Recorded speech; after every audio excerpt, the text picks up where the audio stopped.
Joining us this week on the Daily Dose, we have a guy that I'm really looking forward to talking to because Ryan Rostad is a local guy here in the Denver area, and he is also a local Denver sports fan. We're going to discuss the success of some of our local sports teams. Get mad all you want. We haven't been able to enjoy that this much lately. And then Ryan is actually a guy that has started his own podcast.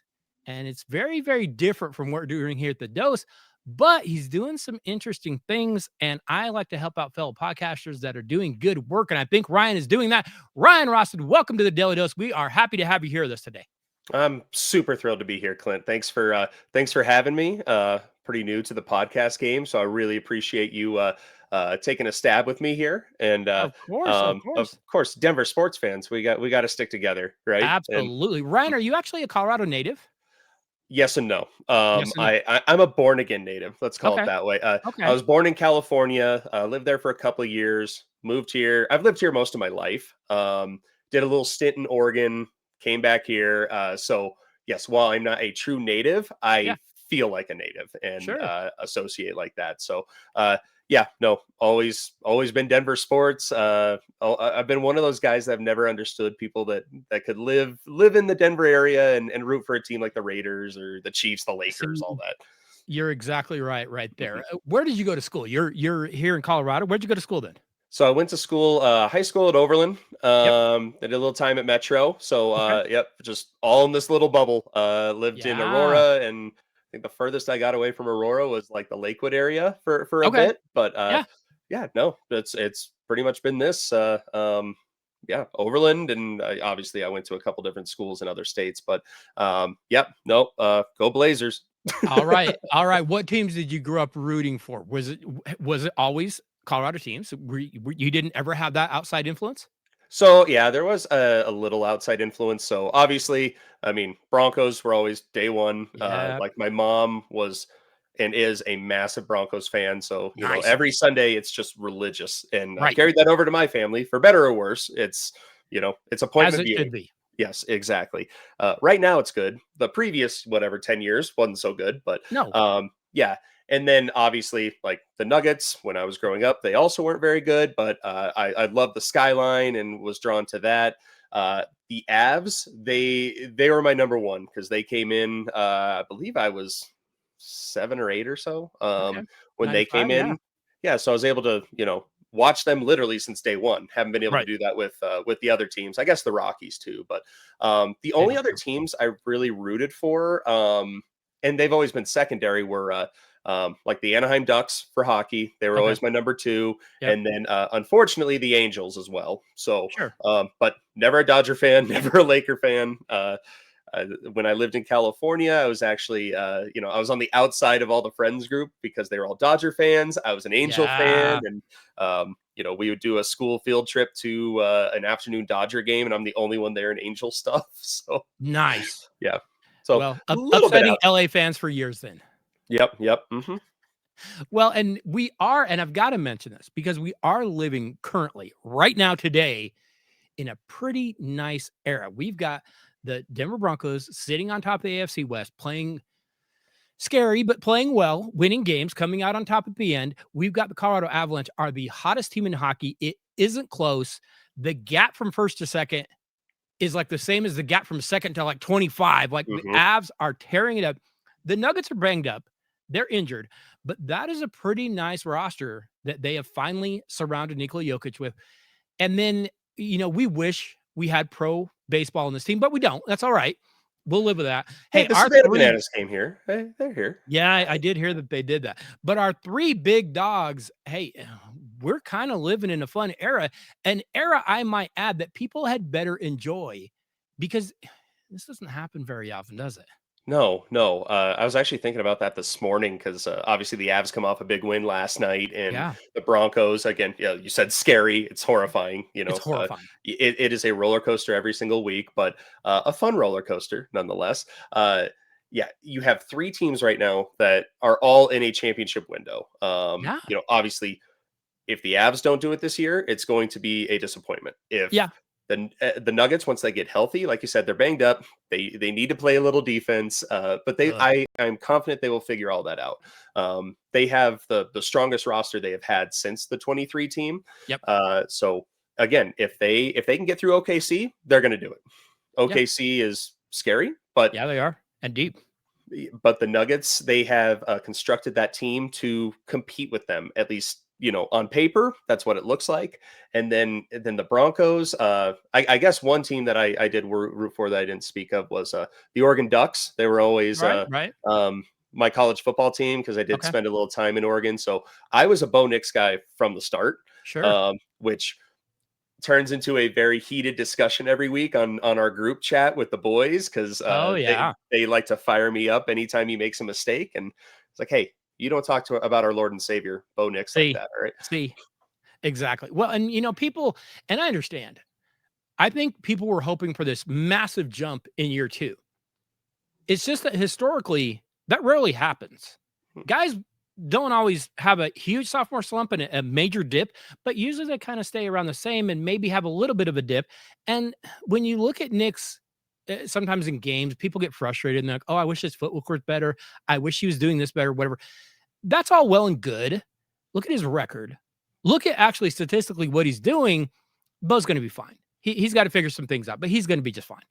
Yeah, he and having watched him through college and kind of knowing his style and what He can works, be what good Bo doesn't. and bad Bo. Yeah. Exactly. And I think he and Peyton need to get on the same page because there is some I'm in the camp of Sean Payton is not putting him in the best possible situation to succeed all the time. There are When it times gets that's true. Yep. and when it gets to the fourth quarter and you have less time to think, the playbook gets dumbed down, Yep. and then obviously that's when he succeeds. And Right. I obviously would rather have a quarterback that is absolute trash for 3 quarters and puts it together in the fourth than the other way around because that's where you get the wins. You're right. People have compared him to Tebow. I think he is a Tebow that can actually throw. Well, I think he's way more comparable to like a Drew Brees. As Yep. weird as that is, because I know it's easy, low hanging fruit with it being Sean Payton, but that's kind of how he plays. And Brees, it takes time. These guys, this is the hardest position in sports, and I know people don't want to hear that. It just is. They talk about we got to hit a baseball. You can't hit a baseball different pitches. Yeah, well, you don't have a guy diving at your head when you're trying to hit that baseball. It's different. It's the Mhm. hardest position in sports. He's still improving. He's still learning. Shoot, I didn't expect us to be this good this fast. I thought we'd have 4 or 5 losses right now and we'd be scrapping for a playoff spot. No, we better enjoy it while we can. And you know this because you are, adopted Denver native here. We're kind of spoiled here. Like Right now, for sure. yes. We're very When spoiled. you hear people like, well, we barely won. Have you been paying attention the last decade? Barely. Like I'd have killed to barely win for the last decade. And it's funny because when the Broncos won Super Bowl 50, I think I and a lot of other Bronco fans were like, all right, this is going to hold me over for a while. We know Manning's out the door, and a while came very fast. Yes. It wasn't fun after it seemed like maybe a season. It wasn't very fun. Well, and especially when you go through that who's who of journeyman horrible quarterbacks, it's painful. It's brutal. And you get spoiled and you're like, well, we'll be okay. And then really, I got to watch this guy. I got to watch Paxton Lynch. Really, come on. And so it gets tough. Now we get it. And we're winning games and we're losing on style points. That's all right. That's all right. We're going to keep plowing ahead. It counts the Because same.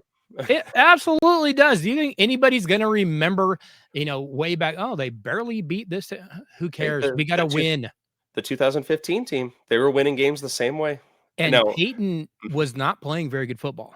no, he was a half dead Peyton Manning. Yes, He was on the way out. That's right.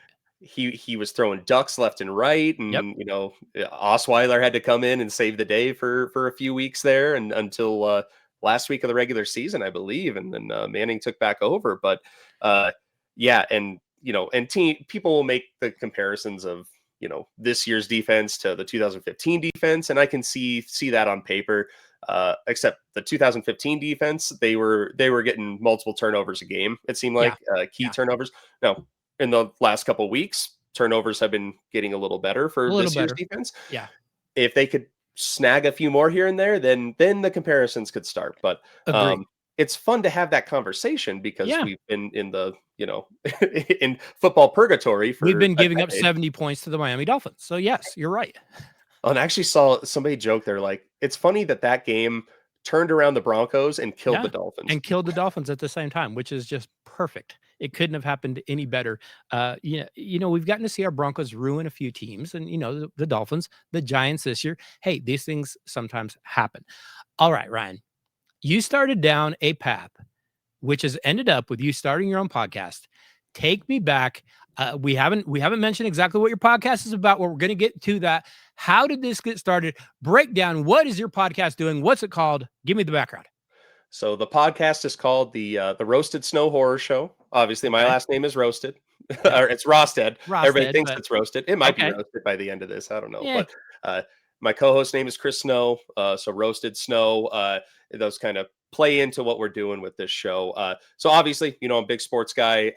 But my other big passion is movies, and more specifically, it's horror movies. And Okay. it's a genre that I've always felt has been a little misunderstood. A lot of people say, "Hey, I like watching a scary movie, this and that," but there are the times where you are alienated, whether it's in your friends group, whether it's a relationship that you just started. Like, I mean, I've had it where I've talked to a girl I'm dating parents, and they're like, "What's your favorite movie?" And I'm like, "Do I really want to tell them?" Because Ugh, you know, going um, down a bad path.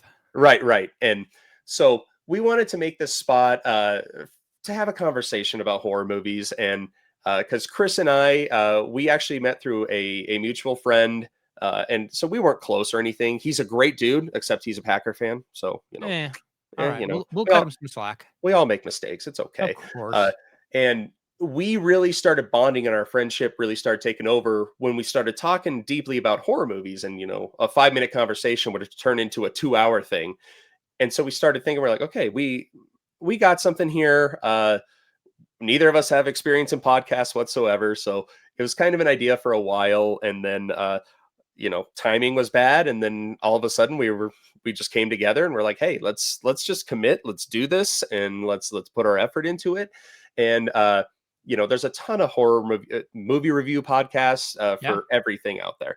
So we did want to try and make it a little different. So Okay. each week we do 2 episodes. On Fridays, it's like a head-to-head matchup style. We take a new release, whatever horror movie is in theaters at the time, and sometimes we have to improv on that because there's like the last movie we covered was Sisu 2, which is more of an action flick. But we put it under the umbrella of, hey, it's a bloody movie. Okay. We're talking about it. Whatever. It's Right. our show. We can do what we want. And Sure. the newest release faces whichever movie won the previous week. So each week there's a winner, Okay. and it is a rolling champion. So and Chris and I, we talk about we just say the movie that we're going to cover and Yep. maybe a few little ins and outs. We don't talk about what we thought of that of the Okay. movie. We want the conversation to be as organic as possible. I don't want what I think to influence him and Right. vice versa. It's every episode is hilarious because it's 95% unscripted. So Right. we go off on these random tangents, and we will talk all sorts of movies. Like one movie, McLovin came up for some reason, and it ended up being a 20-minute conversation on Superbad. So Well, sure. yeah, and I mean, who doesn't love Superbad? Come on. Of course, Uh, of course. Okay, there are. yep, I want to get your thoughts on some yep. horror movies because Mhm. I too will kind of delve into some of these at times. But there are different kinds of horror movies. You've got kind of the slasher movie. You've got psychological thriller kind of movie. You've got just blood and guts crazy kind of movie. What makes a great horror movie? And I know I'm asking you a $1 million question, but what is it that actually really makes it a good horror movie? I'm gonna say simplicity. It I'd agree with that. The ones that I at least gravitate towards, obviously I like the fun ones that are, can be super bloody and, you Right. laugh with your friends about. But there's a lot of movies out there that have started mastering like the subtlety. Like it's the stuff that you don't see that actually really creeps you out. And a movie that I point out to that, and we actually covered it a couple weeks ago, but it's Ethan Hawke's Sinister, and that Yeah. one, like there's not a lot of blood in that. Like No. it's all implied. There's a lot of off-screen stuff, but that movie to this day is a it's a change your underpants horror for me. Yeah. Like you gotta that one. So yeah, simplicity is the way to go on that. Now, some movies can go a little more abstract and Right. better effects and this and that. So not dogging them at all, but for me personally, and I've always just been drawn to like slashers too because I Right. like a good who done it. If you can have that twist at the very end of the movie that Yeah. like the one I go to, and it's one of my favorite movies of all time, which is weird because the movie sucks for 98% of the runtime, and Okay. it's Saw Oh 1, yeah. Yeah. because the twist at the end of that movie, it spawned an entire franchise. Right. Right. I'm a huge Saw fan. I've loved all the sequels, no matter how bad they may be, just because of that love that that first one instilled in me. Well, it's funny because, you talked about the simplicity, the subtlety. Uh, my next question was literally, we used to see that in older movies. We actually saw less, but we didn't realize it because we were seeing it in our imagination, which was way worse than anything they could have possibly put on screen. Those subtle scenes, they still are great though. Right. I mean, like the Blair Witch Project, that Yeah, one, you don't see the witch at all, at the all. entire movie. They originally you were supposed to see the witch in one of the wood shots when they're running, and they Yeah. didn't catch it on camera. And it ended Okay. up being a great blessing in disguise because if Yeah. you see the witch, then it could take you right out of it. Maybe it was creepy, maybe it wasn't. We'll never Right. know. But yeah, the stuff that your mind can come up with is a lot scarier than what you can put on film. And I've talked about that in the podcast before. There's a few movies that I have taken down in my rankings because of, hey, you showed this demon way too much. Yeah. If you showed maybe a slight And vision of him or yeah. whatever, then that's going to affect me way more. And with this show, it's I don't care why you like a movie or which movie you like. I just want to know why, Okay. because something that I like, you may not like. Something that is widely loved, I may hate. Yeah. So it's a conversation that we get into every week about movies that guilty pleasures, this and that. So it's a fun conversation to have every week for sure. And but yeah, I would say simplicity, twist endings, getting back to the roots of what horror is. Well, and you bring up, sometimes it's too much. Mhm. Is there a movie out there that you look at and it's kind of that what PG-13 housewife kind of horror movie that you can say, "Hey, I can put this on. My wife isn't going to get up and walk away from it." What's your movie that's going to fit that genre that I can put it on? My wife might even sit there and watch it with me. Well, see, my wife loves horror movies too, so it's a Okay. little different. Uh, but that is funny because like I have put on Sinister and a couple of these other ones that are really Yeah. scary, and we'll get like 10 minutes in. She's like, I can't do it. I Right. can't do it. One that we actually really like right now is Doctor Sleep from it's from Mike Flanagan. It's the Shining Okay. sequel. Yeah. That's just one that comes out at the top of my head. It's one that Right. we're like, hey, let's throw that on. It's good. I mean, it's not PG-13, but again, it's not very gory or anything. It's a Right. lot of exposition, and it plays on the sequel tropes and that. But that's one for sure. And then if it's my 6 and 2-year-old, I'll just put on a Saw movie and we're good. Let We'll him let him go crazy. hey, yeah, actually, They'll sleep later. yeah, actually for Christmas one year I got Saw 10 and it's Saw X. So I put it Oh, upside wow. down so it said Christmas and had my daughter hold it. It was like, "Hey, we're watching this tonight." Put it on Facebook, and everybody got a laugh out of it, and then one of my Right. Right. buddies is like, "You're not You're not you're not actually really going to let her watch that, are you?" And I'm like, "Absolutely not. You think I'm a horrible father? We're only on right. Saw 3 right now. She Right. won't know what's going on." She'd be lost. She Mhm. totally wouldn't understand what was going on. Right. Okay, speaking of Christmas, I've got an odd one for you. Mhm. Give me a holiday horror movie that people are missing out on. I got the perfect one. All right, I'm ready. It's called Better Watch Out. And this one is, I believe it's on the Shutter app. I think you can find it maybe on Amazon as well. Okay. But it's one that I personally had never heard of until um, it showed up on some list I was looking at. And I don't want to give too much away because going in blind is the best way to do it for this Of movie. course. But essentially, it's kind of like Home Alone meets Saw. Okay. It's not super bloody, so I Yeah. don't want to give that. But it the movie is formatted in a way that you think one thing for the first half, and then the second half completely puts it on its rear end. It's definitely one that I watch every year now at Christmas because Really? Okay. I'm like, how did I miss this one for so long? Yeah. This is awesome.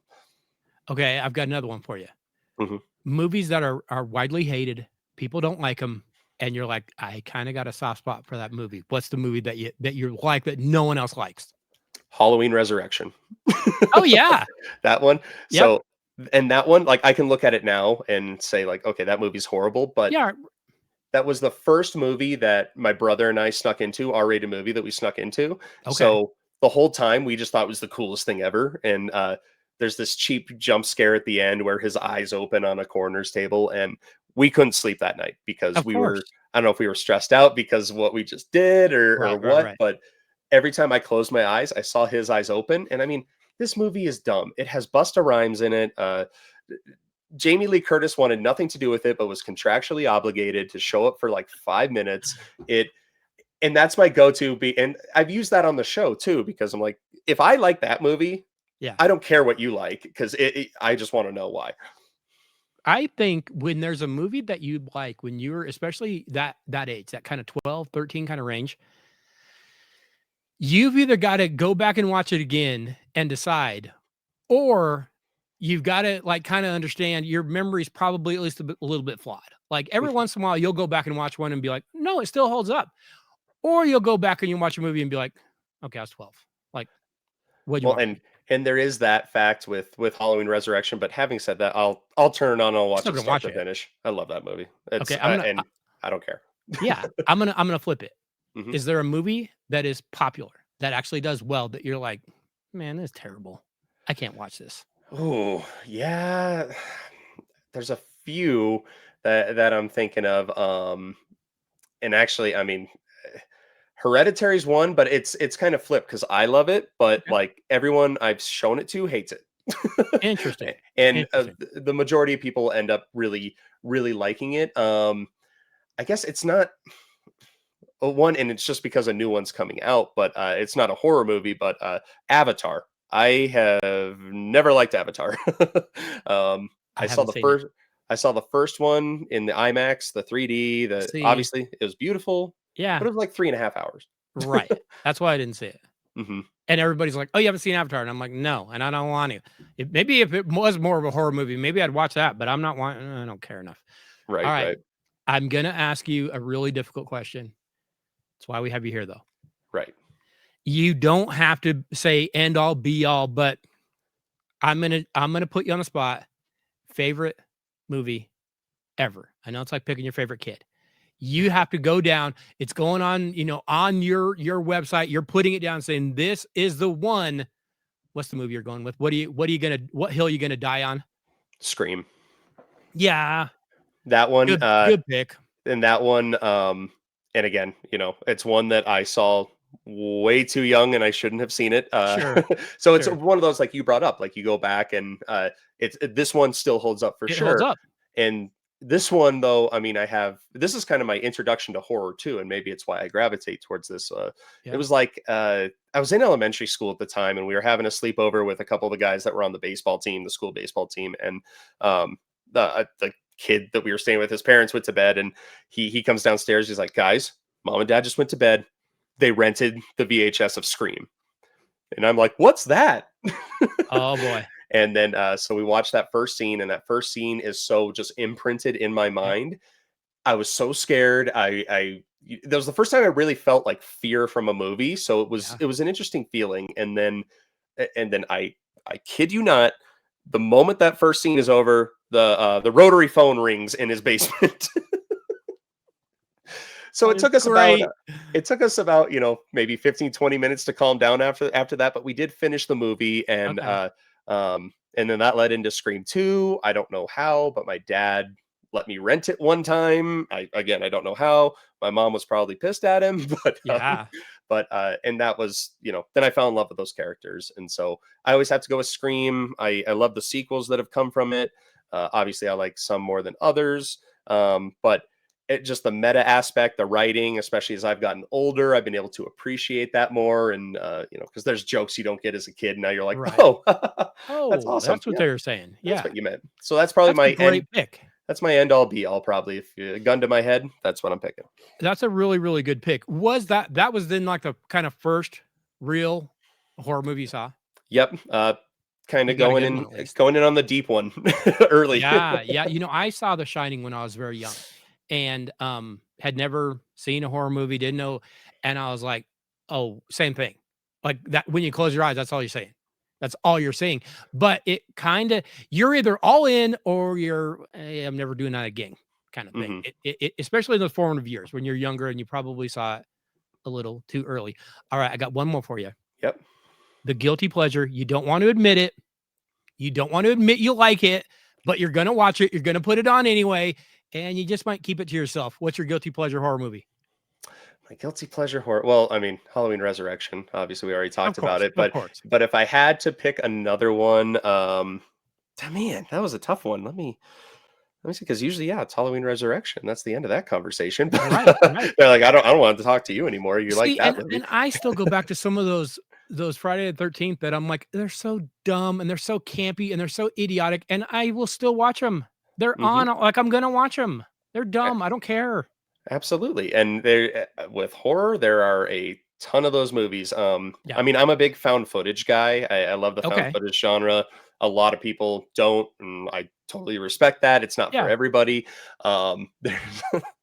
There's some really dumb ones out there, Yeah. and so I can throw on any of those. Just name one. There's one called like Found Footage 3D, and it's about. Uh, Great. I mean, it's about a group of filmmakers making a found footage movie that end up in a found footage movie. So Perfect. it's stuff like that. If it's an hour and a half, I'll throw it on. I know the ending's going to be stupid, but it's always something that I enjoy with that. That is awesome. All right, Ryan, I want to thank you for stopping by the Daily Dose, but tell listeners where can they find your work? What can they expect when they get there? Where is the best place to run down your podcast? Give them the name again. Give us your information. What do you have? So you can find us pretty much everywhere you get your podcasts, except Apple right now. We're working through a thing or two. They're Okay. being a little difficult right now, but Yeah, they can be difficult. Spotify, Pandora, Podbean, Amazon Music. We are the Roasted Snow Horror Show. You can email us too at roastedsnowhorror@gmail.com. We have Instagram at Roasted Snow Horror Show, Facebook, X, same name. And Yep. once you get to our show, you can expect those weekly matchups for movies that you may or may not have seen. We do a spoiler-free kind of rundown at the beginning of the show, and then Okay. tell you to get the hell out of here if you haven't seen it and you want to. Yeah. And then we go deep into the spoilers. We throw in fun sound bites, and again, we don't know where the conversation's going to go. So when I'm editing these episodes, Yeah. my mind, it just has this endless, bank of random quotes from other movies. Like I'll throw a Happy Gilmore quote in if it fits with Right. with the podcast. So we just like to have a lot of fun. Obviously, we just talked about we just did an episode on the Evil Dead series, which some of those are funny, some of those are scary. Sure.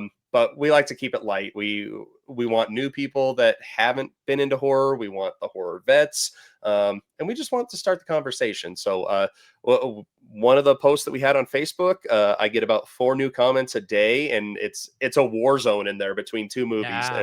And sometimes we read them on the show. But yeah, we're slowly growing, and would love any and all support, especially from Denver sports fans. What Of else could you course. want? Of course. Absolutely. Well, Ryan, I want to thank you so much for stopping by the Daily Dose. You are actually appearing on the 11th anniversary of the Dose, but we are happy to reach out and try to help out another podcaster. Keep doing quality work. Keep up the good work, and we will not be strangers. We'll have to keep this up. Absolutely. Thanks for having me on such a great episode. Love it. Absolutely. Absolutely.